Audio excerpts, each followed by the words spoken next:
So hello and welcome to my channel. A very good morning to all of you. आपका बहुत बहुत स्वागत है। तो चलिए जल्दी से अपना एडिटोरियल एनालिसिस स्टार्ट करते हैं, ठीक है। और देखते हैं आज का एडिटोरियल किस बारे में है, क्या क्या बताया गया है, कौन कौन से कहाँ पे क्वेश्चंस आ सकते हैं, वो भी हम डिस्कस करेंगे लास्ट में जाके। तो चलिए स्टार्ट करते हैं। तो जो मैंने एडिटोरियल लिया है वो है हिंदू न्यूज़पेपर से, ठीक है, द हिंदू से। और हेडिंग जो है ये टूरिज़्म एंड ट्रेड, मतलब आज जो हम बात करने वाले हैं टूरिज़्म और ट्रेड ही करने वाले हैं। कहाँ पे? On the great Nicobar mega infrastructure project, ठीक है। कहाँ पे बात करेंगे? ग्रेट निकोबार, अंडमान निकोबार में जो मेगा इंफ्रास्ट्रक्चर प्रोजेक्ट की बनने की हो रही है, जो प्रोजेक्ट तैयार किया जा रहा है, ठीक है, उस पर हम बात करेंगे, ठीक है। तो चलिए स्टार्ट करते हैं जल्दी से अपनी वोकैबलरी से। पार्ट 1 पे आ जाइए। फर्स्ट है holistic. Holistic part of speech क्या है इसकी?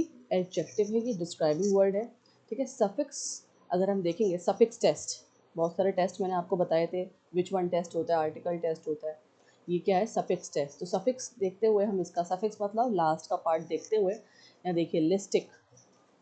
लिस्टिक जहाँ स्टिक जहाँ पे होगा ना, स्टिक जिस वर्ड में लास्ट में होगा वो क्या होता है? एडजेक्टिव होता है, डिस्क्राइबिंग वर्ड्स होते हैं।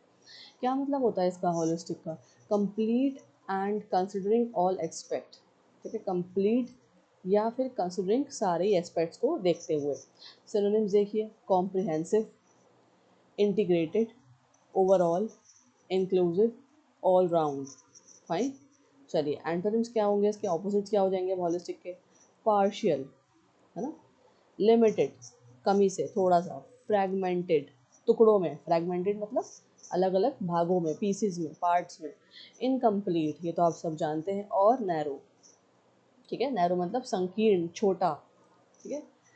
नेमोनिक देखिए इसका, होलिस्टिक कैसे याद करेंगे आप इसको? होल प्लस लिस्ट, ठीक है, इस तरह से। होल मतलब पूरा और लिस्ट मतलब लिस्ट, तो होल प्लस लिस्ट को अगर आप मिलाएंगे क्या वर्ड बनेगा? Holistic. Think of a whole list covering everything, तो आप सोच सकते हैं एक पूरी लिस्ट जिसमें आप सब कुछ कवर कर रहे हैं, ठीक है। एक लिस्ट बनाइए आपने जिसमें आपने सब कुछ कवर कर लिया है। तो इस तरह से होल प्लस लिस्ट के मदद से आप होलिस्टिक वर्ड को समझ सकते हैं, कंबाइन करके याद रख सकते हैं। नेमोनिक क्या होता है आपको मैंने पहले ही बताया है, कोई ऐसी ट्रिक, कोई ऐसा फ्रेज या कोई ऐसा राइमिंग वर्ड, कुछ भी चीज़ जिससे हम उस पर्टिकुलर वर्ड को याद रख सकते हैं, ईजिली समझ सकते हैं। चलिए आगे बढ़ते हैं। देखिए इंडिजिनस, इंडिजिनस, ठीक है, ये क्या है? एडजेक्टिव है, this is also part of एक डिस्क्राइबिंग वर्ड, ठीक है, एडजेक्टिव डिस्क्राइबिंग वर्ड्स होते हैं। अब जिसने कल मेरी क्लास ली है कन्फ्यूजिंग वर्ड्स की, उसमें दो वर्ड्स आए थे, एक था इंडिजिनस और दूसरा क्या था? इंडिजीनियस। तो आप देख सकते हैं किस तरह से इन वर्ड्स के ऊपर आपसे क्वेश्चंस आ सकते हैं, सिनोनिम्स एंटोनिम्स आ सकते हैं, या एरर डिटेक्शन वगैरह कुछ भी आपसे डिफरेंट टाइप से पूछा जा सकता है। इसलिए मैंने वो वर्ड आपको वहाँ पे कराया था कंफ्यूजिंग वर्ड्स वाली वीडियो में। जिसने नहीं देखी है तो प्लीज़ जाके वो वीडियो देखें, पूरी देखें, अच्छे से समझें, एग्जाम पॉइंट ऑफ व्यू से बहुत इंपॉर्टेंट है आपके, ठीक है, होमोनिम्स और पैरोनिम्स वाली। तो ये इंडिजिनस है, यहाँ पे आप देखेंगे इसका मतलब क्या होता है? नेटिव टू अ प्लेस, मूल निवासी, है ना, मूल निवासी। सिनोनिम्स देखिए, नेटिव स्थानीय, एब एब ओरिजिनल आदिवासी, है ना, आदिवासी को हम क्या बोल सकते हैं? और एब ओरिजिनल, एब ओरिजिनल, ठीक है, लोकल स्थानीय, ओरिजिनल मूल, और इनहैबिटेंट निवासी, ये सब क्या हो जाएंगे? इसके सिनोनिम्स हैं इंडिजिनस के। आज ये एंटोनिम्स में ऑपोजिट क्या होंगे? Foreign, alien, migrant, outsider, imported, ठीक है, इम्पोर्टेड, इस सब क्या हो जाएगा? एंटोनिम्स ऑपोजिट हो जाएंगे किसके? इंडिजिनस के, ठीक है। ये सारे वर्ड्स एडिटोरियल में यूज़ हुए हैं। अब जब एडिटोरियल हम समझेंगे, पढ़ेंगे, तो प्लीज़ इन वर्ड्स को नोट करिए, ये आपके वहाँ पे यूज़ होंगे, समझ में आपको जब भी एडिटोरियल आ जाएगा, ठीक है। नेमोनिक ट्रिक देखते हैं। इंडिजिनस को आप कैसे याद रख सकते हैं? In plus the genes, the genes, genes के अंदर, ठीक है, इन मतलब अंदर, द जीन्स, जीन्स में, people born in the same place, इस तरह से आप इसको याद रख सकते हैं इंडिजिनस को। ऐसे लोग जो बॉर्न, जो पैदा होते हैं एक ही जगह में, सेम प्लेस पे, उसको बोलते हैं इंडिजिनस। फाइन। चलिए next very important word from the editorial, pristine. Pristine क्या है? एडजेक्टिव है, ये भी डिस्क्राइबिंग वर्ड है, ठीक है। क्या मतलब होता है इसका? प्योर एंड अनटच्ड, अछूता या स्वच्छ, ठीक है, उसको छुआ ना जा गया हो, स्वच्छ हो, उसे बोलते हैं प्रिस्टीन। सिनोनिम्स देखिए, प्योर शुद्ध, अनटच्ड अछूता, क्लीन अनस्पॉइल्ड फ्रेश ताज़ा, ये सब हो जाएंगे इसके सिनोनिम्स। अब आ जाइए एंटोनिम्स पे।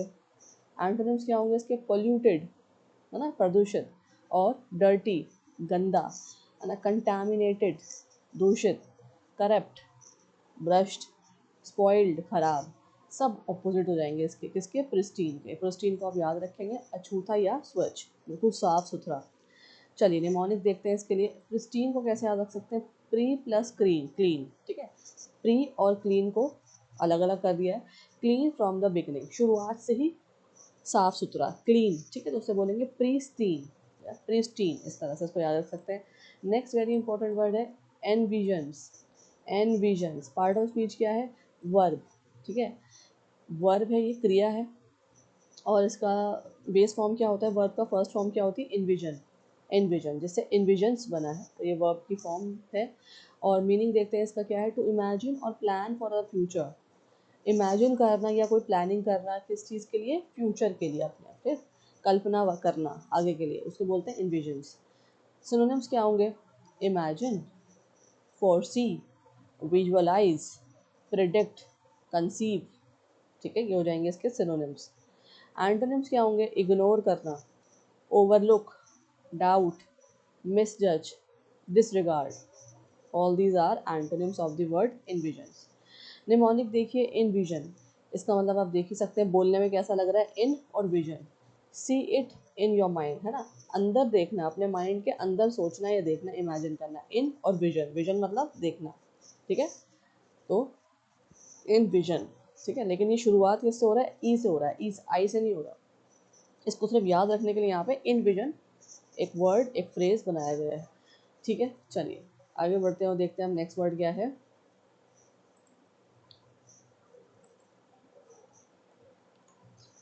फिफ्थ है लेवरेज, वेरी इंपॉर्टेंट वर्ड, काफ़ी बार ये आ चुका है लेवरेज, एडिटोरियल में बहुत बार यूज़ होता है, इंपॉर्टेंट वर्ड है।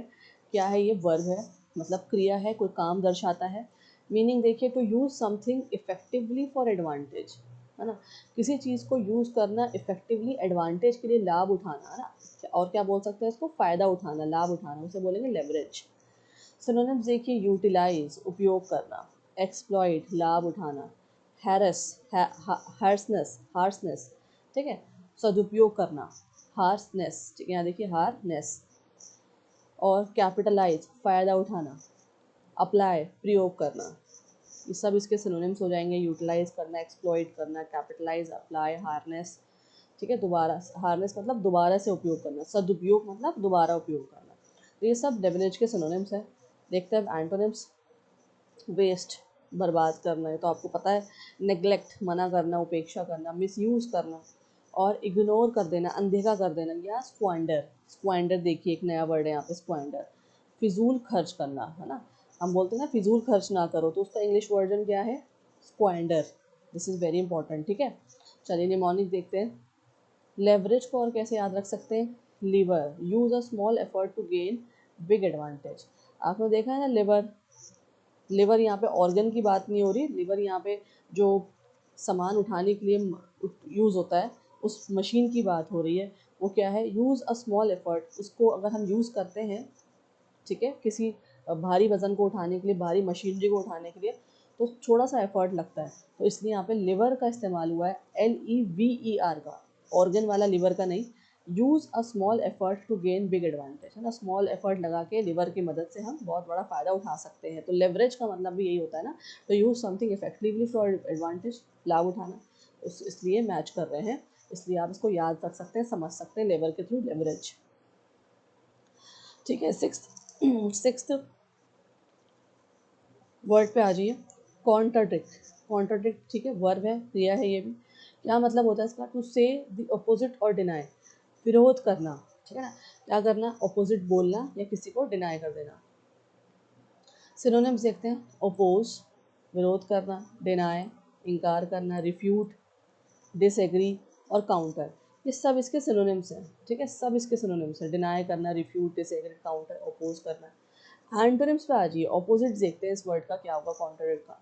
एग्री हो जाना, है ना, सपोर्ट करना, कंफर्म करना, अप्रूव करना या फिर एक्सेप्ट करना। All these will be antonyms of the word contradict, जिसका मतलब होता है काउंटर करना, डिनाई करना, अपोज करना। तो उसके एंटोनिम्स क्या हो जाएंगे? एग्री करना, सपोर्ट करना, साथ देना ना, इस तरह से समर्थन करना, स्वीकार करना। चलिए निमोनिक्स पे आ जाइए। कॉन्ट्राडिक्ट का कैसे हम याद रख सकते हैं इस वर्ड को? कॉन्ट्रा मतलब अगेंस्ट और डिक्ट मतलब से, दो पार्ट्स में डिवाइड कर लिया है। कॉन्ट्रा का मतलब होता है अगेंस्ट, किसी के खिलाफ, और डिक्ट मतलब कहना, तो स्पीक अगेंस्ट है ना, किसी के खिलाफ बोलना, स्पीक अगेंस्ट, उसके अगेंस्ट बोलना, उसे क्या बोलेंगे? कॉन्ट्राडिक्ट। ठीक है, नेक्स्ट वर्ड पे आते हैं। इरिवर्सिबली, इरिवर्सिबली यहाँ देखिए ये एडवर्ब है। सफिक्स में यहाँ पे देखेंगे एल वाई लगा हुआ है। अब जिन वर्ड्स के आगे भी एल वाई लगा हुआ होता है, मैं आपको बता दूँ, वो एडवर्ब होते हैं। ठीक है, वर्ब की विशेषता बताते हैं और उसको क्या करते हैं? अच्छे से उसको डिस्क्राइब करते हैं। ठीक है, जो डिस्क्राइब करें वर्ब को वो क्या होते हैं? एडवर्ब्स। तो यहाँ पे एल वाई लगा हुआ है, तो ये इरिवर्सिबली, ठीक है, एडवर्ब हो गया। चलिए आगे देखते हैं मीनिंग क्या होगा। In a way that can not be change back, एक ऐसा वे जो दोबारा से उसे पीछे नहीं ले जाया जा सकता है, दोबारा से उसे चेंज नहीं किया जा सकता। ऐसा एक ऐसा वे that can not be change back, जो दोबारा से चेंज नहीं किया जा सकता। सिनोनिम्स देखते हैं। परमानेंटली, ठीक है, परमानेंटली, कोई चीज़ अगर परमानेंटली हो जाए तो उसको दोबारा से हम बैक वर्ड्स नहीं कर सकते। ठीक है, फॉर एवर, अनचेंजेबली, अनचेंजेबली, ठीक है ना, अपरिवर्तन, चेंज नहीं हो सकता।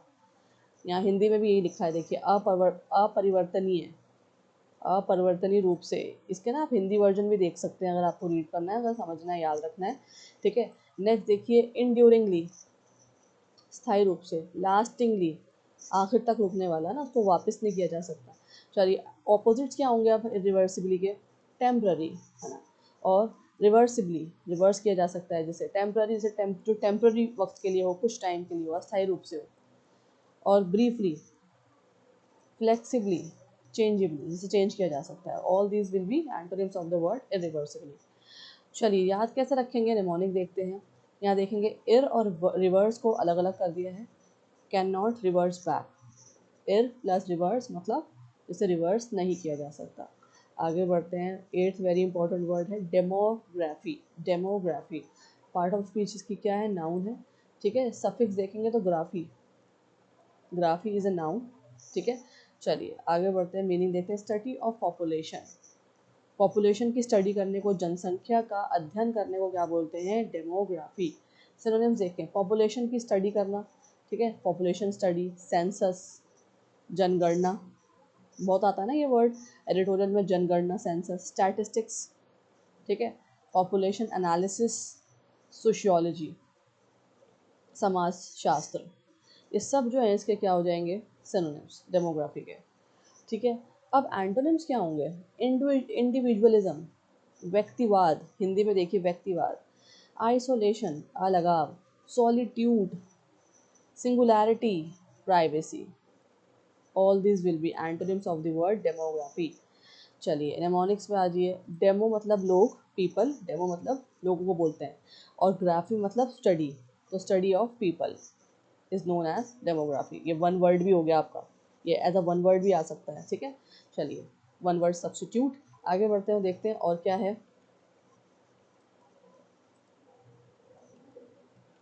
Next very important word is consensus. Consensus ये नाउन है, ठीक है, और इसका मतलब क्या होता है? General agreement. जनरल एग्रीमेंट को बोलते हैं कंसेंसस। सिनोनिम्स देखते हैं। एग्रीमेंट, सहमति, यूनिटी, अकॉर्ड, हार्मनी और अप्रूवल, ये सब सिनोनिम्स हो जाएंगे। ऑपोजिट्स क्या होंगे इसके?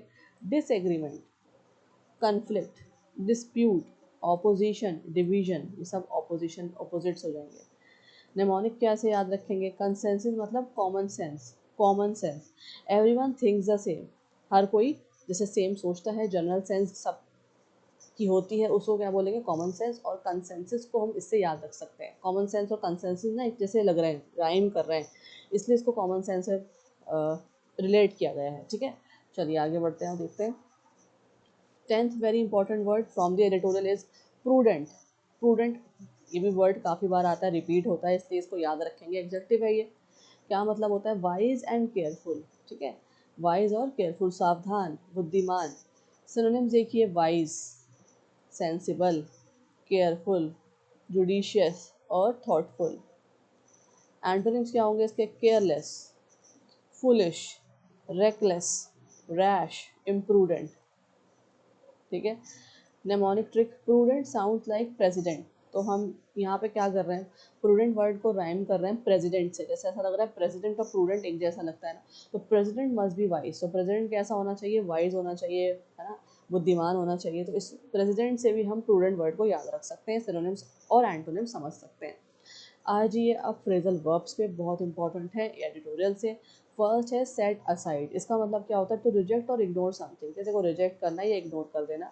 The court decided to set aside the objections raised against the project. ठीक है, कोर्ट ने क्या डिसाइड करा कि वो जो है अलग रख देगी, इग्नोर कर देगी, रिजेक्ट करेगी क्या? ऑब्जेक्शंस को जो रेज्ड हो रहे हैं प्रोजेक्ट के अगेंस्ट। कौन सा प्रोजेक्ट? जो अंडमान निकोबार में बनाने की हो रही है, उस प्रोजेक्ट को, जो हम अभी एडिटोरियल में सब समझेंगे। ठीक है, चलिए नेक्स्ट देखते हैं buildup. Buildup is also a phrasal verb. क्या मतलब होता है इसका? टू डेवलप और इंक्रीज ग्रेजुअली। डेवलप होना, इंक्रीज होना, थोड़ा थोड़ा करके, लिटिल बिट, ग्रेजुअली, आराम से। एग्जाम्पल सेंटेंस देखिए, the government plans to build up the island as a major tourism hub. जो गवर्नमेंट है वो प्लान कर रही है क्या? बिल्डअप करने के लिए, यानी मतलब इंक्रीज करने का, वहाँ पे जो आइलैंड है उसकी, उस जगह को इंक्रीज करना, डेवलप करना। क्यों?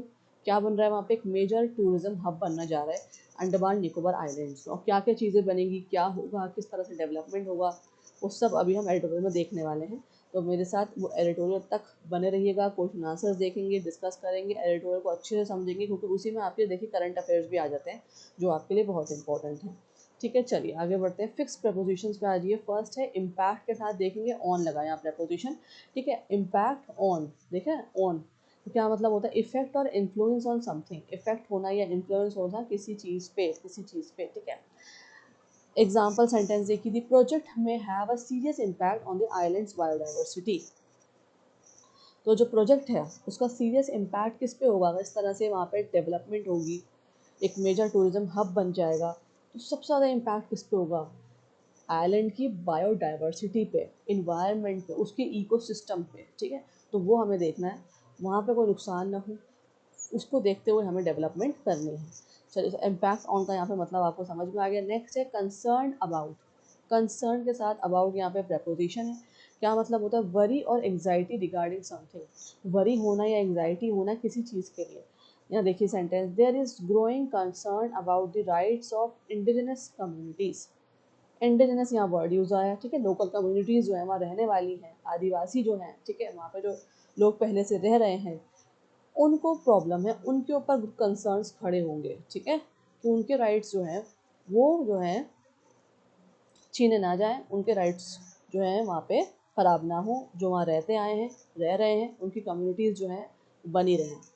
तो ये क्या है? वरी और एंग्जाइटी रिगार्डिंग। तो वरी किस चीज़ के लिए है? उन कम्युनिटीज़ के लिए। एंग्जाइटी है, ठीक है, तो वहाँ पे लोग रह रहे हैं क्योंकि उनको शिफ्ट किया जाएगा, उनको वहाँ से हटाया जाएगा, तभी वहाँ पे प्रोजेक्ट की डेवलपमेंट शुरू होगी। चलिए आगे बढ़ते हैं। कोलोकेशंस पे आ जाइए, बहुत इंपॉर्टेंट है। फर्स्ट है स्ट्रैटेजिक इंपॉर्टेंस। अब ये स्ट्रैटेजिक इंपॉर्टेंस क्या होता है? ठीक है, कैसे रेफर किया गया है में, वो देखते हैं। Refer to the geographical and economic significance of great Nicobar islands. Strategic importance मतलब ज्योग्राफिकल और इकोनॉमिकली आइलैंड्स को देख, सिग्निफिकेंस देखी जा रही है उसकी। जो ग्रेट निकोबार आइलैंड है हमारा, उसकी ज्योग्राफिकल और इकोनॉमिकल सिग्निफिकेंस को देखना, specially for trade routes near the Malacca straight. अब वहाँ पे आइलैंड में एक रूट ऐसा जाता है उसको, जहाँ से ट्रेड रूट्स और ज़्यादा ओपन हो जाते हैं। ठीक है, तो वहाँ से इंडिया को बहुत फ़ायदा होगा अगर वहाँ पे ट्रेड रूट्स और ओपन हो गए। डिफरेंट कंट्रीज से हम इंपोर्ट और एक्सपोर्ट कर पाएंगे ना, ट्रेडिंग कर पाएंगे। तो मलक्का स्ट्रेट उसको बताया गया है, वहाँ से जो है हमारी जो इकोनॉमिक ट्रेडिंग फैसिलिटीज़ हैं, जो इम्प्रूवमेंट्स हैं वो हो सकते हैं, इंडिया के लिए डेवलपमेंट्स हो सकते हैं। तो स्ट्रेटेजिक इंपॉर्टेंस का मतलब क्या होता है? Geographical and economical significance of great Nicobar island. Great Nicobar island की बात हो रही है, specially for the trade routes. Specially for किसके लिए? ट्रेड रूट, इसके लिए, बिजनेस वगैरह के लिए। कहाँ से? मलक्का स्ट्रेट से। मलक्का स्ट्रेट वहीं पर मौजूद है जगह। ठीक है, अब क्यों इम्पोर्टेंट है ये, क्यों जो है जो है ये एक साथ आते हैं, वर्ड्स पेयर्स में आते हैं। देखिए इम्पोर्टेंस जो है ना is frequently used with adjectives like strategic, economic, political. अगर आपने नोट किया होगा, न्यूज़ आप अगर डेली पढ़ते हैं या एडिटोरियल पढ़ते हैं, पढ़ते ही हैं, मैं आपको यहाँ पे देती हूँ वीडियो में, ठीक है ना, तो आपने नोट किया होगा अगर ऐसा कोई वर्ड आए इंपॉर्टेंस शो करी गई है तो हमेशा स्ट्रेटजिक के साथ आएगा इंपॉर्टेंस, इकोनॉमिक के साथ आएगा या पॉलिटिकल के साथ आएगा, because it adds a specific type of significance. और क्यों आता है, ताकि strategic importance, economic importance, political importance, इससे हमें क्या पता लगता है, उस वर्ड की, उस चीज़ की इम्पोर्टेंस बढ़ जाती है, उस चीज़ की इम्पोर्टेंस हमें पता लगती है। तो ऐसे ये पेयर्स में आते हैं हमेशा, ठीक है। हमेशा हम बोलते हैं स्ट्रैटेजिक इम्पोर्टेंस फॉर्मल इंग्लिश में, कभी भी हम जो है स्ट्रैटेजिक वैल्यू नहीं लिखेंगे, ना बोलेंगे कंटेक्स्ट में। फाइन, एग्जाम्पल देखें, the island holds great strategic importance for India's maritime security, ठीक है। इस तरह से सेंटेंस है, इसको आप समझ सकते हैं। जो इंडिया क्या करता है, होल्ड करता है क्या, बहुत ज़्यादा, ग्रेट मतलब बहुत बड़ी, strategic importance for India's maritime security, India की जो मैरीटाइम सिक्योरिटी है उसके लिए, ठीक है। आइलैंड होल्ड करता है। फाइन, चलिए, तो यहाँ जो बेसिकली जो वर्ड आया है वो स्ट्रैटेजिक इंपॉर्टेंस, आप देख सकते हैं जो आइलैंड है वो होल्ड करता है क्या, बहुत बड़ी स्ट्रैटेजिक इंपॉर्टेंस। मैंने आपको बता दिया है जोग्राफिकल इकोनॉमिकल सिग्निफिकेंस किस चीज़ के लिए, इंडिया की मैरीटाइम सिक्योरिटी के लिए। अब नेक्स्ट आते हैं ड्राफ्ट मास्टर प्लान। सेकंड जो वर्ड है आपको यहाँ देख सकते हैं, कोलोकेशन जो है वो है ड्राफ्ट मास्टर प्लान, ठीक है। ये देखिए, रीड करिए इसको, ड्राफ्ट मास्टर प्लान। ये कैसे रेफर हुआ है, refer to a preliminary or initial version of a comprehensive development plan proposed by the administration। एक ऐसा प्लान जो पहले से तैयार किया गया हो, ठीक है, किस चीज़ के लिए, कॉम्प्रिहेंसिव डेवलपमेंट के लिए, मतलब बहुत बड़ा प्रोजेक्ट वहाँ बनने जा रहा है, कॉम्प्रिहेंसिव प्लान है, ठीक है।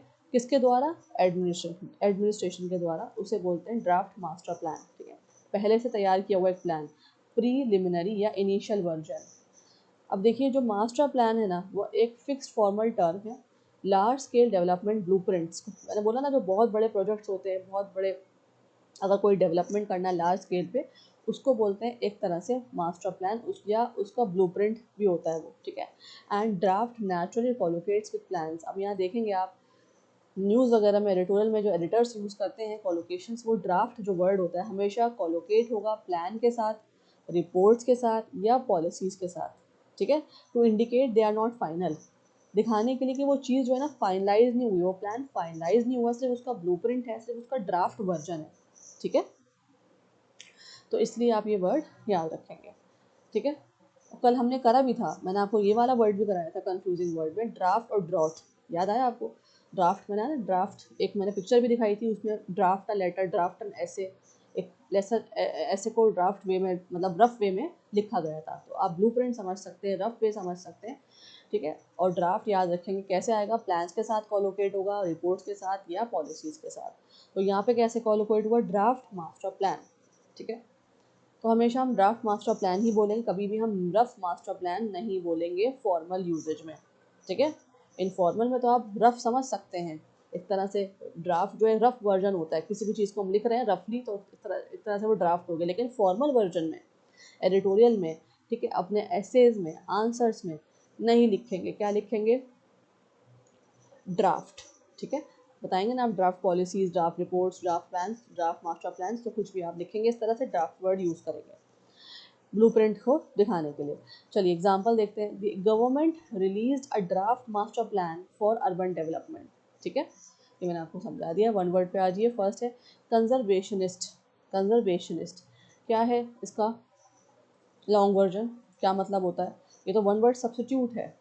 अब किसका सब्स्टिट्यूट है, इसका, a person who works to protect the environment and natural resources, एक ऐसा व्यक्ति जो वर्क करता है, काम करता है प्रोटेक्शन के लिए, किस चीज़ के लिए, एनवायरनमेंट या नेचुरल रिसोर्सेज को बचाने के लिए, उसे बोलते हैं कन्वर्जेशनिस्ट, कंजर्वेशनिस्ट, ठीक है। ये आप याद रखेंगे, कंजर्वेशनिस्ट बहुत इंपॉर्टेंट वर्ड है, वन वर्ड सब्स्टिट्यूट है, आ सकता है, और वैसे भी आपके लिए इंपॉर्टेंट है, जो आज एसेज वगैरह लिख रहे हैं या आंसर्स लिख रहे हैं, इतना बड़ी पूरी डेफिनेशन लिखने की बजाय आप कंजर्वेशनिस्ट वर्ड यूज़ कर सकते हैं। नेक्स्ट वेरी इंपॉर्टेंट वर्ड है अर्बनाइजेशन। अर्बनाइजेशन, इसका क्या मतलब होता है, किसका सब्स्टिट्यूट है ये, the process of developing an area into a city और अर्बन सेंटर, एक ऐसा प्रोसेस जहाँ पे डेवलपमेंट हो, developing an area into a city, या तो सिटी बना दिया जाए उसे, या अर्बन सेंटर बना दिया जाए, उसे बोलते हैं अर्बनाइजेशन। हिंदी में भी देखिए आप, ये शहरीकरण, क्या बोलेंगे इसको, शहरीकरण। ठीक है जी, एडियम्स पे आ जाइए। एडिटोरियल में नहीं है आज एडियम्स, लेकिन उसी थीम बेस पे मैंने आपको यहाँ पे दो एडिटोरियल्स दिए हैं। फर्स्ट है स्ट्राइक का बैलेंस। स्ट्राइक का बैलेंस का मतलब क्या होता है, to maintain a proper balance between two things, है ना, दो चीज़ों के बीच में संतुलन बिठाना, बैलेंस करने को क्या बोलते हैं हम, स्ट्राइक का बैलेंस। क्या मतलब होता है, the government must strike a balance between development and environmental protection. Government को क्या करना चाहिए, संतुलन बिठाना चाहिए, किसके ऊपर, डेवलपमेंट के ऊपर जो करने जा रही है, ठीक है, और एनवायरमेंटल प्रोटेक्शन भी साथ साथ करनी होगी। नेक्स्ट है a bone of contention. A bone of contention, ठीक है, देखते हैं। अ सब्जेक्ट ऑफ डिस्प्यूट और डिसएग्रीमेंट, विवाद का कारण, एक ऐसा सब्जेक्ट जो डिस्प्यूट का कारण बन जाए, डिसएग्रीमेंट का कारण बन जाए, उसे बोलते हैं bone of contention. Example, the relocation of local communities has become a bone of contention in the project. ठीक है ना, बहुत अच्छा एग्जाम्पल है, सेंटेंस को समझिए। जो प्रोजेक्ट बनने जा रहा है वहाँ पे, इतना बड़ा काम होने जा रहा है, अर्बनाइजेशन होने जा रही है, ठीक है, टूरिज्म हब बनने जा रहा है अंडमान निकोबार आइलैंड्स में, लेकिन सबसे बड़ी प्रॉब्लम क्या आ रही है, बोन ऑफ कंटेंशन क्या आ रहा है, कि जो वहाँ लोकल कम्युनिटीज़ रहती हैं और जो लोग रहते आए हैं, आदिवासी लोग रहते हैं, उनका रिलोकेट करना, उनका शिफ्टिंग करना, ये एक बहुत बड़ी प्रॉब्लम है। ठीक है, डिस्प्यूट बन सकता है, डिसएग्रीमेंट का कारण बन सकता है, बोन ऑफ कंटेंशन इसको बोल सकते हैं फिगरेटिव स्पीच में, ईडियम वाली स्पीच में, ठीक है, या मुहावरा समझ लीजिए, हिंदी में ईडियम को क्या बोलते हैं, मुहावरा। ठीक है, आगे बढ़ते हैं और देखते हैं और क्या है।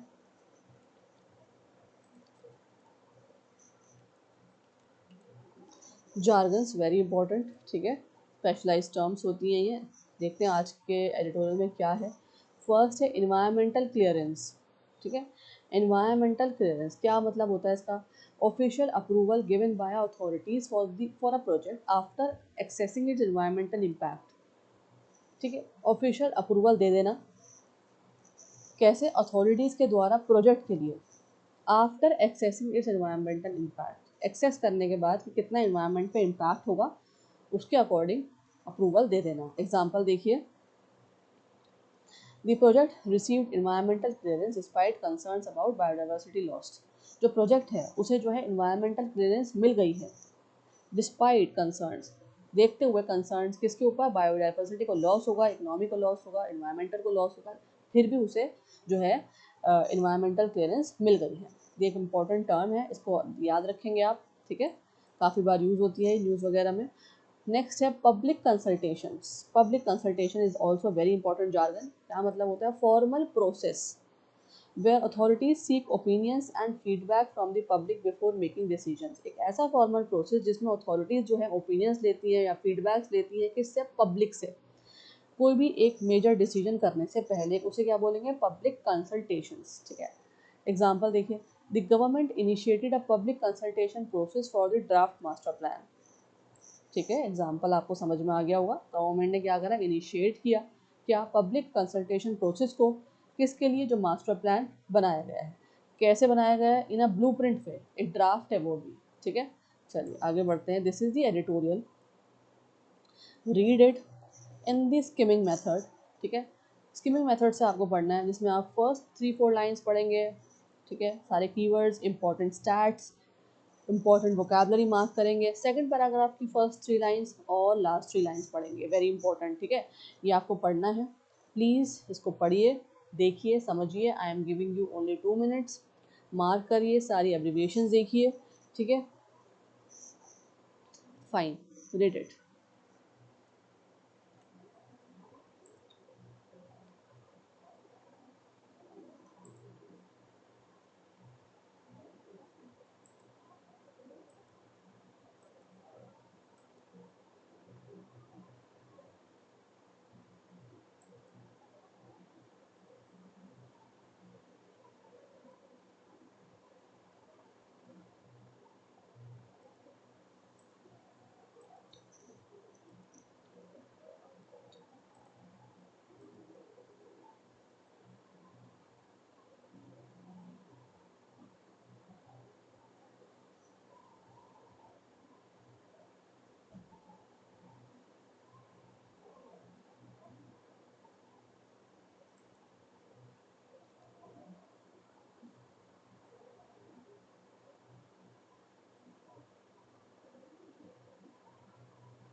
So fine, let's move forward, इसको समझते हैं अच्छे से।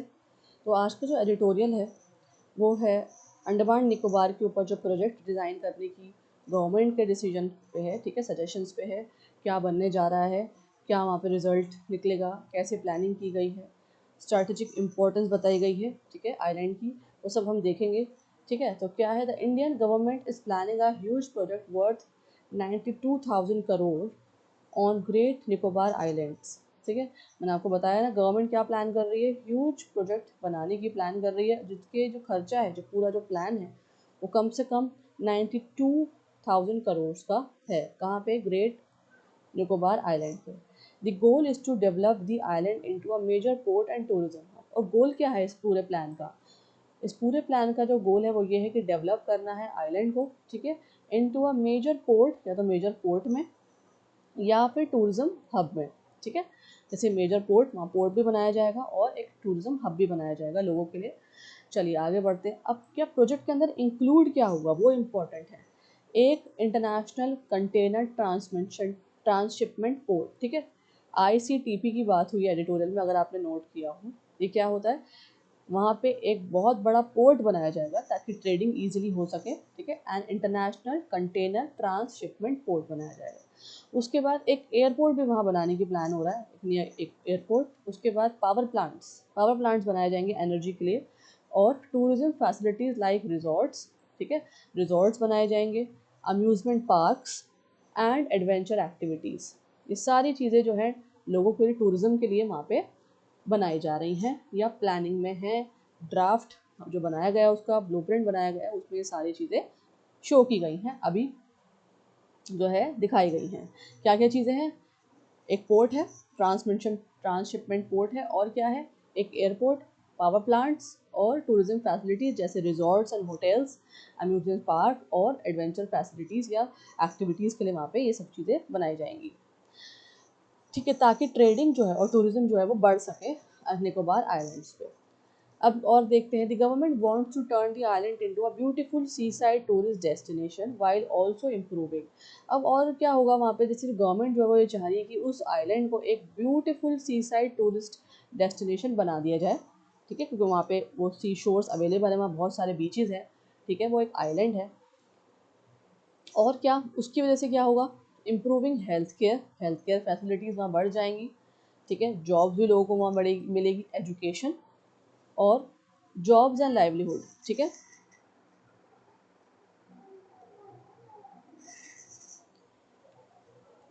इससे क्या होगा, जॉब्स और लाइवलीहुड्स भी बढ़ेंगे।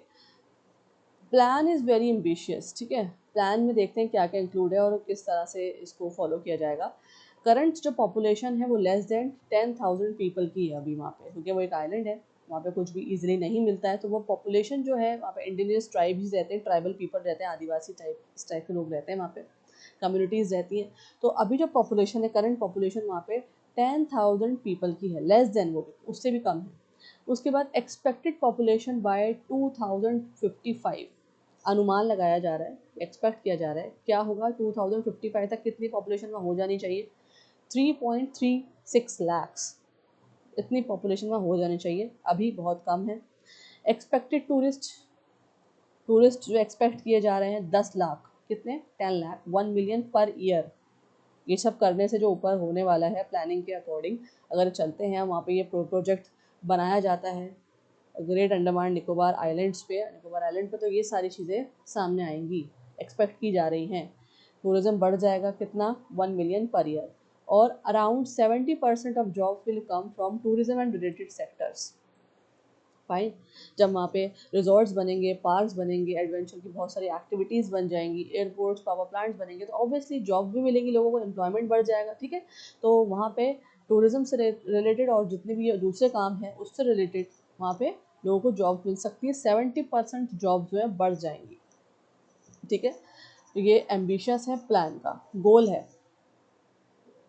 अब देखते हैं स्ट्रैटेजिक इंपॉर्टेंस, मैंने आपको बता दिया कोलोकेशन में स्ट्रैटेजिक इंपॉर्टेंस क्या होता है ना। हम देखते हैं कि आइलैंड की या किसी भी जगह की, रीजन की इकोनॉमिक और जोग्राफिकल इंपॉर्टेंस कितनी है, ट्रेड के अकॉर्डिंग, बिजनेस के अकॉर्डिंग। ठीक है, तो स्ट्रैटेजिक इंपॉर्टेंस की बात हो रही है। अब the island is located near the western entrance of the Malacca strait. Island कहाँ पे लोकेटेड है? वेस्टर्न एंट्रेंस जो है मलक्का स्ट्रेट का, उसकी तरफ वो लोकेटेड है। One of the busiest sea trade routes in the world. और ये जो है बहुत अच्छी बात है क्योंकि ये बहुत बिजिएस्ट सी ट्रेड रूट रहा है वर्ल्ड का, ठीक है, मलक्का स्ट्रेट से जो ट्रेडिंग होती है। अब इसकी वजह से क्या होगा? India wants to increase its share in global sea trade. India का जो सी ट्रेड है वो बढ़ जाएगा और the port will help India compete with countries like Singapore. और सिंगापुर के साथ भी हमारा जो है इंडियन इंडिया की जो ट्रेडिंग है वो बढ़ जाएगी, ठीक है, पोर्ट से आसान हो जाएगा सिंगापुर से कनेक्ट होना। चलिए आगे बढ़ते हैं। अब देखते हैं कंसर्न्स और इश्यूज। अब तक तो हमने आइलैंड की बात कर ली, सारे एम्बिशियस गोल्स वगैरह देख लिए, प्लानिंग देख ली सारी जो ब्लूप्रिंट में है। अब देखेंगे कंसर्न्स, क्या इश्यूज आ रहे हैं।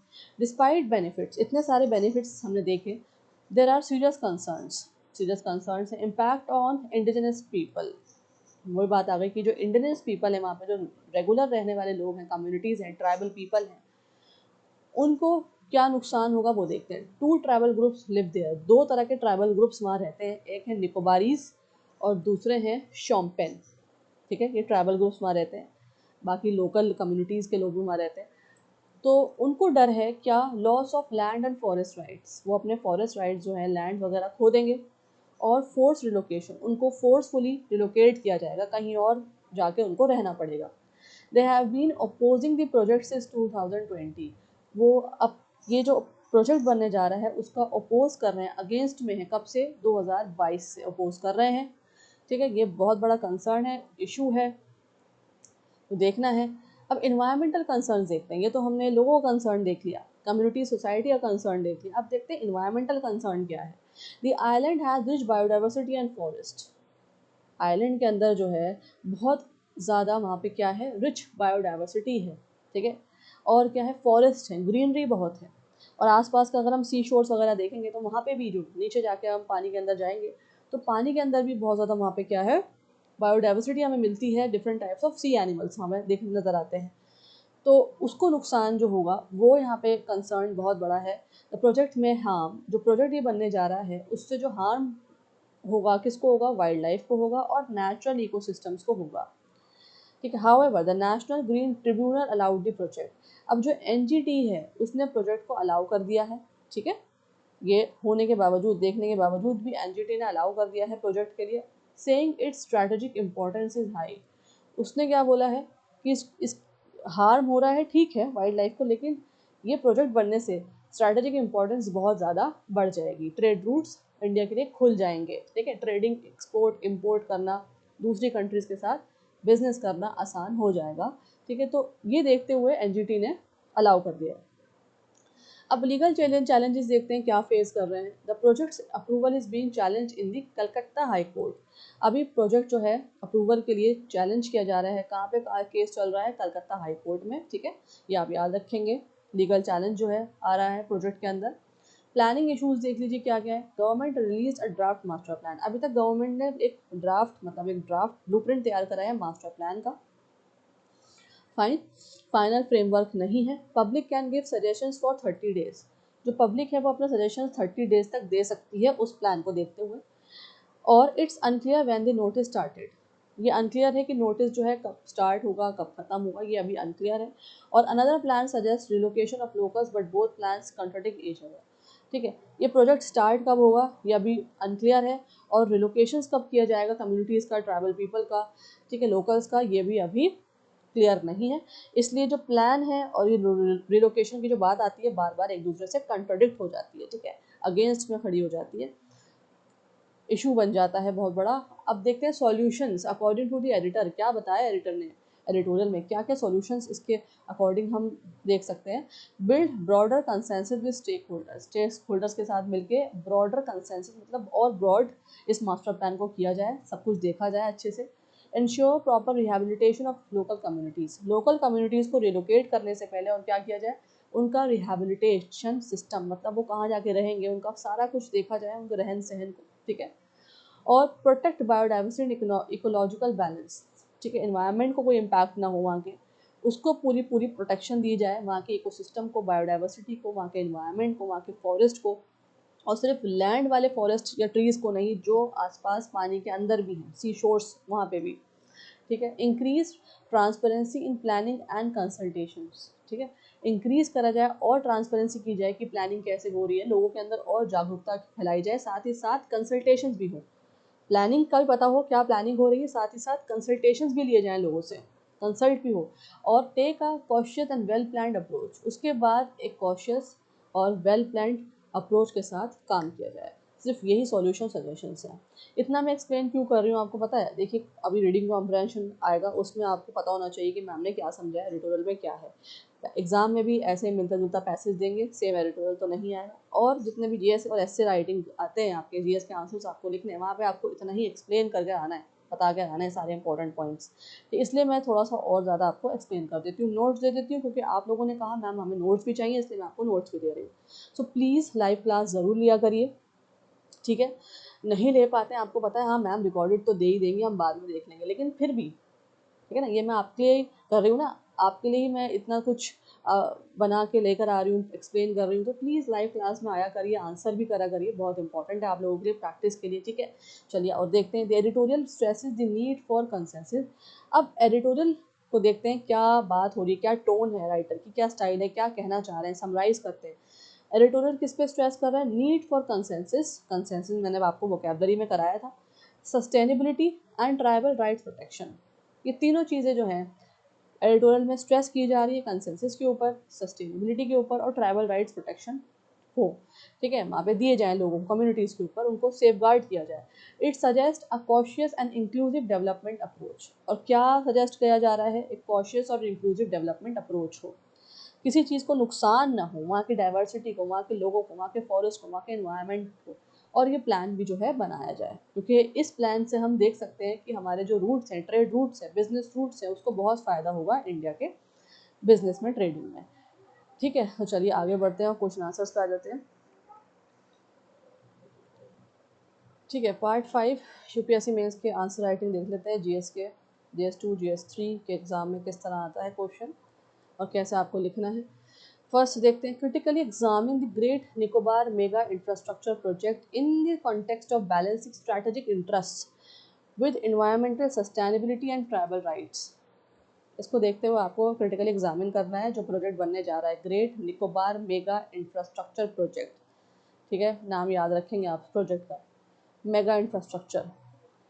कैसे लिखेंगे, क्या क्या बताएंगे आप इसमें, पहले इंट्रोडक्शन देंगे, briefly introduce the project, project के बारे में बताएंगे, सब मैंने आपको एक्सप्लेन कर दिया है, ये पूरा ही जो आंसर है ना जो आपको लिखना है, ये मैं एक्सप्लेन कर दिया आपको, इसलिए मैं एक्सप्लेनेशन थोड़ी आपको ज़्यादा देती हूँ एडिटोरियल पे, ताकि ये जो आंसर्स आपके आएँ, जो कॉम्प्रहेंशन आपको करना हो, इसमें आपको आंसर्स में आसानी हो जाए, ठीक है। तो इंट्रोड्यूस करेंगे प्रोजेक्ट के बारे में, and it's strategic location near the Malacca strait, और जो उसकी सबसे अच्छी बात है कि जो लोकेशन है उसकी, जो मलक्का स्ट्रेट के पास है, वो बताएंगे। Mention it's economic and geopolitical importance, दोनों इंपॉर्टेंस बताएंगे। बॉडी में क्या लिख कर आएंगे, स्ट्रैटेजिक एंड इकोनॉमिक बेनिफिट्स क्या होने वाले, ट्रेड, एम्प्लॉयमेंट, मैरीटाइम सिक्योरिटी मिलेगी, और एनवायरमेंटल कंसर्न्स, बायोडाइवर्सिटी लॉस होगा, fragile ecosystem. Next social issues बताएंगे, इम्पैक्ट क्या होगा निकोबारीज पे और शॉम्पेन ट्राइब्स पे, डिस्प्लेसमेंट होगी तो किस तरह की प्रॉब्लम्स आएंगी, वो सब बताएंगे, ठीक है। उसके बाद कंपेयर करेंगे विद सिमिलर प्रोजेक्ट्स, इस तरह के दूसरे जो प्रोजेक्ट्स हैं जो इंडिया में हो रहे हैं, उन केसेस के साथ, उन प्रोजेक्ट्स के साथ इसको आप कंपेयर भी कर सकते हैं, जैसे कोस्टल इंफ्रास्ट्रक्चर या forest diversion cases in India, ठीक है। और एनालिसिस देंगे अपना, highlight trade offs and question whether due process, consultation जो लोगों की आ रही हैं वो सब बताएंगे, रिहैबिलिटेशन की जो प्रॉब्लम आएगी वो बताएंगे, ठीक है। उसके बाद अपना वे फॉरवर्ड देंगे, कंक्लूजन देंगे, सस्टेनेबल डेवलपमेंट हो, प्रॉपर EIA हो, प्रॉपर EIA हो, और इंक्लूसिव कंसल्टेशन हो, legal safeguards for tribal rights, ठीक है, लीगल सेफगार्ड्स बनाए जाएं ट्राइबल राइट्स के लिए, फॉलो करें ट्राइबल राइट्स को। चलिए ये है आपका आंसर इस क्वेश्चन का। आगे बढ़ते हैं, question number 2, discuss the challenges in implementing large infrastructure projects in ecologically sensitive areas in India. और क्या करना है फिर, suggest a balanced approach for development, suggest करनी है आपको बैलेंस्ड अप्रोच, किसके लिए, डेवलपमेंट के लिए। देखते हैं क्या है आंसर। पहले आप इंट्रोडक्शन देंगे, ऑब्वियसली हर आंसर को इसी तरह से इसी फॉर्मेट में लिख कर आएंगे, आगे पीछे नहीं लिखेंगे, ठीक है। ये बहुत इंपॉर्टेंट होता है पैटर्न फॉलो करने के लिए आंसर राइटिंग में। आप कहीं पे भी आंसर लिख रहे हो, यही पैटर्न आपको फॉलो करना है अगर आपको अच्छे मार्क्स चाहिए। चलिए इंट्रोडक्शन में क्या लिखेंगे, define large infrastructure projects, define करेंगे लार्ज इंफ्रास्ट्रक्चर प्रोजेक्ट्स को, एंड मेंशन इकोलॉजिकल सेंसिटिविटी, क्या क्या सेंसिटिविटी आ सकती है इकोलॉजी में, क्या आइलैंड्स, फॉरेस्ट और कोस्टल जोन्स, ये सब बताएंगे आप। मैंने आपको बताया था ना बीचेस के बारे में भी आप डिस्कस करेंगे, कोस्टल जोन्स, ठीक है।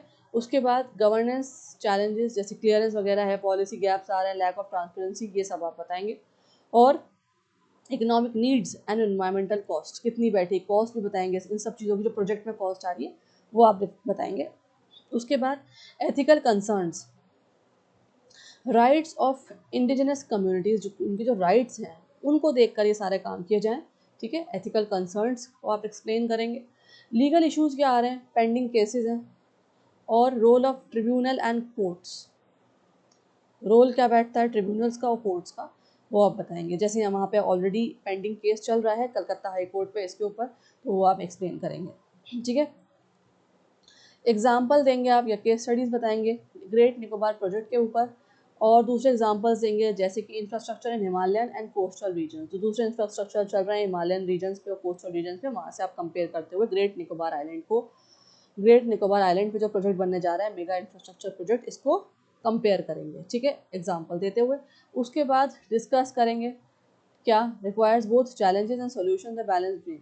जब भी देखिए डिस्कस आए ना आपके क्वेश्चन में, ये वर्ड डिस्कस करना है आपको, तो इस क्वेश्चन में आप जब आंसर लिखेंगे ऐसे क्वेश्चंस में आप दोनों ही बताएंगे, चैलेंजेस भी क्या आने वाले हैं और उसके सॉल्यूशंस भी देंगे, बैलेंस करते हुए, प्रॉपर एग्जाम्पल देते हुए, कंपैरिजन करते हुए, ठीक है। और फिर कंक्लूजन क्या देंगे, स्ट्रेंथन एनवायरमेंटल लॉज को स्ट्रेंथन किया जाए, पब्लिक कंसल्टेशन को इम्प्रूव किया जाए, और सस्टेनेबिलिटी को अडॉप्ट किया जाए, एंड इंक्लूसिव प्लानिंग मॉडल्स, ठीक है, प्लानिंग मॉडल्स को इंक्लूसिव किया जाए। This is the complete answer. Now you have the question, which of the following can be most logically inferred from the editorial। This is very important question और ये ऐसे करके exam में आता है, लॉजिकली आपको इन्फर्ड करना है, बताना है, कंक्लूजन देना है, आपके अकॉर्डिंग बताइए क्या हो सकता है। यहाँ मैंने आंसर प्रोवाइड करा है लेकिन फिर भी आप इसको रीड कर लीजिए एक बार, ठीक है, सारे ऑप्शंस को ए बी सी और डी को रीड कर लीजिए।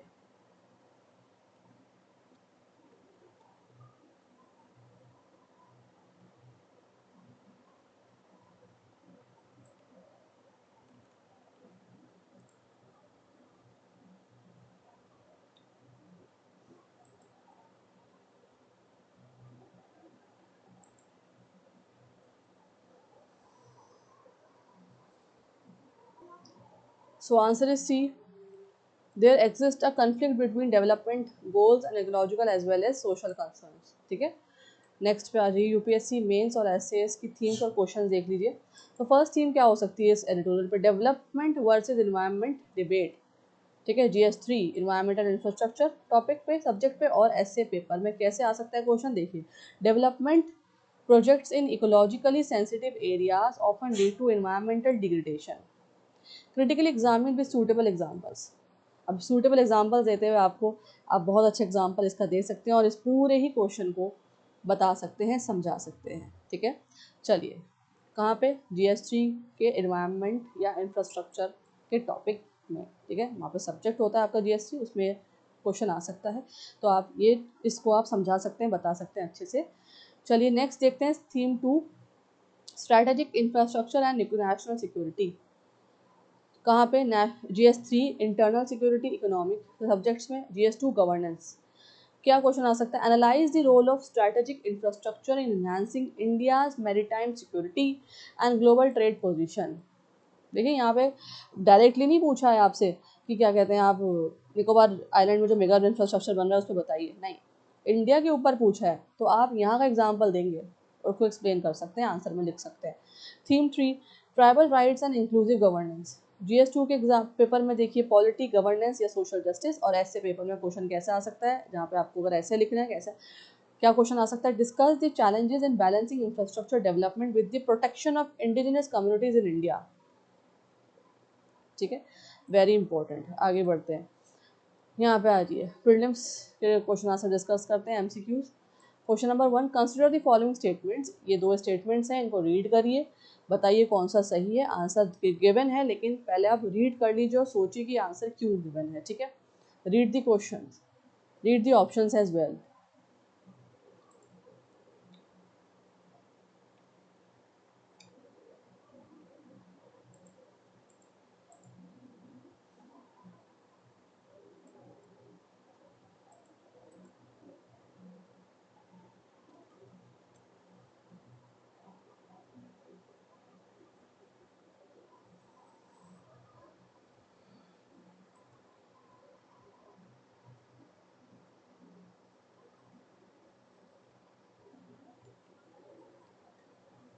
आंसर इज ए, सिर्फ जो फर्स्ट वाला स्टेटमेंट है वो सही है। चलिए नेक्स्ट पे आ जाइए, which of the following is the most appropriate rational behind developing a transshipment port. Read the statement and then you can see the answer as well. पहले आप स्टेटमेंट्स को रीड कर लीजिए, क्वेश्चन को रीड करिए और सोचिए क्या आंसर हो सकता है। आप खुद भी इसको सोच सकते हैं ना, ठीक है। उसके बाद आप आंसर अपना चेक कर लीजिए। आंसर क्या है इसका? B, to increase efficiency in global maritime trade logistics. चलिए नेक्स्ट पे आ जाइए, consider the following statements. These two statements are given to you in the question and you have to tell me कौन सा इसमें करेक्ट है। First, second, third और fourth, A B C D में से कौन सा सही है option. Read the both, read the statements, read the state की जो स्टेटमेंट्स दे रखे हैं ना आपको फर्स्ट और सेकंड, इनको रीड करें आप।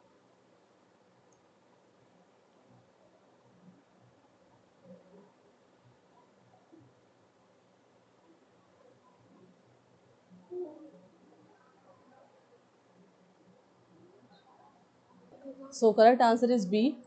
Coming to the next question, which of the following approaches best reflects a sustainable development model? Read.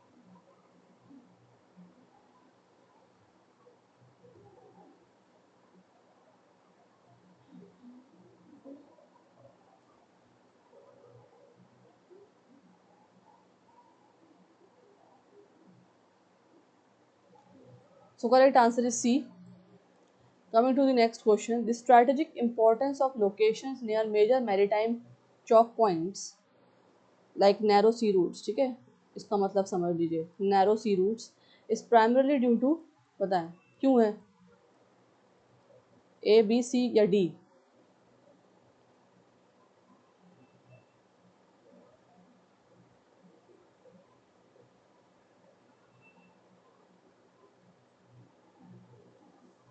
So correct answer is B, their ability to control global trade flows, ठीक है। ताकि जो है, इसलिए बनाए गए हैं ये जो नैरो सी रूट्स हैं, मैरीटाइम नैरो सी रूट्स इसलिए बनाए गए हैं ताकि जो है ग्लोबल ट्रेड का जो फ्लो है, ठीक है, उसे कंट्रोल किया जा सके, ठीक है। Their ability to control global trade routes flows, fine, इस फ्लो को देखा जा सके। The strategic importance of locations near maritime choke points, ठीक है। स्ट्रैटेजिक इंपॉर्टेंस पूछी गई है क्यों है मैरीटाइम की, ताकि जो फ्लो है, बेसिकली जो ट्रेडिंग हो रही है, एक्सपोर्ट इम्पोर्ट हो रहा है, उस पर कंट्रोल किया जाए। चलिए नेक्स्ट क्वेश्चन देखते हैं, पार्ट 7 से आ जाइए। Which of the following statement is not correct according to the editorial. कौन सा जो स्टेटमेंट है इन चारों में से करेक्ट नहीं है एडिटोरियल के according. Read the options fast, read the statements as well, फिर then you can read the options, ताकि आपको पता लगे कि हाँ इसमें से कोई एक सही नहीं है। और एडिटोरियल को समझने के बाद आप बहुत आसानी से इसको सॉल्व कर सकते हैं, समझ सकते हैं।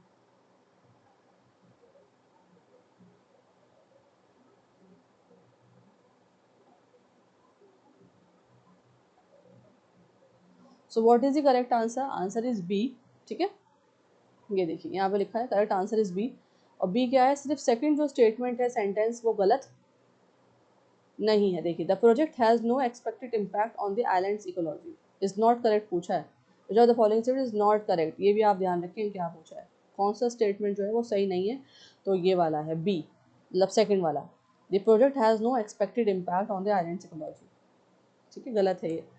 चलिए नेक्स्ट पे आ जाइए, which of the following is, which of the following मतलब ये स्टेटमेंट्स हैं, इफ ट्रू, अगर सही है, would most strengthen the argument that the project should proceed cautiously. This is a difficult question, right. क्या पूछा है आपसे? इनमें से कौन से अगर सही है, if true, would most strengthen, सबसे ज़्यादा कौन सा मजबूत है, द आर्ग्यूमेंट दैट, किस चीज़ में मजबूत है, मोस्ट स्ट्रेंथन किस चीज़ में ज़्यादा ताकतवर है, मजबूत है, स्ट्रॉन्ग है, आर्ग्यूमेंट में किस चीज़ के आर्ग्यूमेंट में, that the project should proceed cautiously, कि जो प्रोजेक्ट है वो आगे बढ़ेगा, प्रोसीड होगा कॉशियसली। देख लीजिए, इस तरह से भी क्वेश्चन आ सकता है, ट्रिकी क्वेश्चन आ सकता है।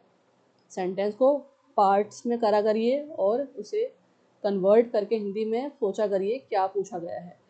अब देखिए इन स्टेटमेंट्स को और सोचिए क्या आंसर सही है, इसके अकॉर्डिंग जो पूछा गया है क्वेश्चन में आंसर क्वेश्चन। ठीक है, रीड आउट, खुद भी रीड करें जल्दी से।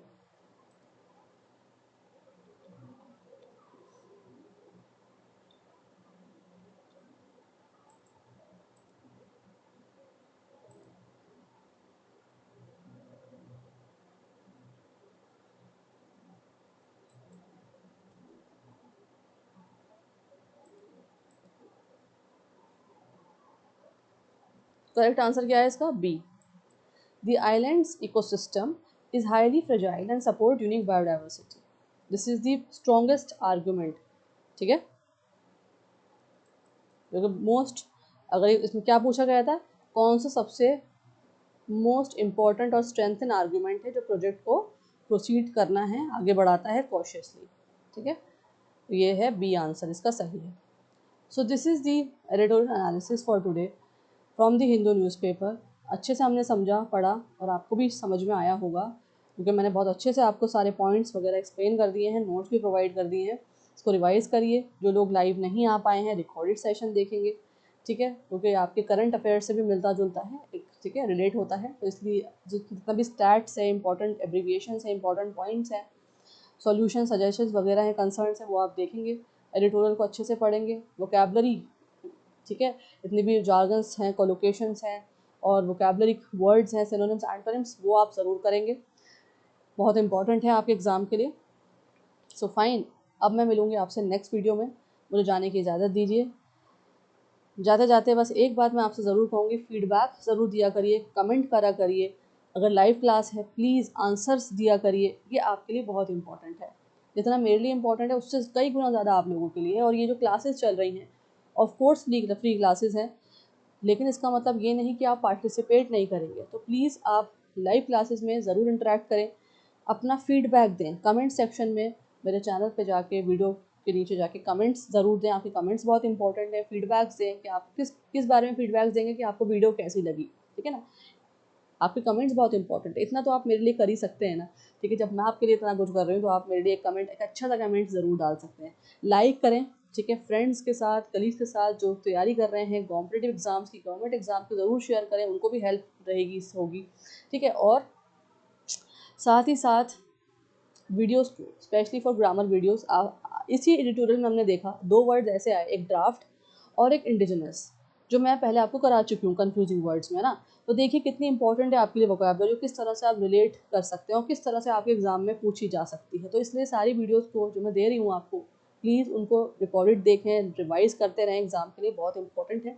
ठीक है जी, तो मैं अब मिलूँगी आपसे नेक्स्ट वीडियो में एक नए और अच्छे टॉपिक के साथ।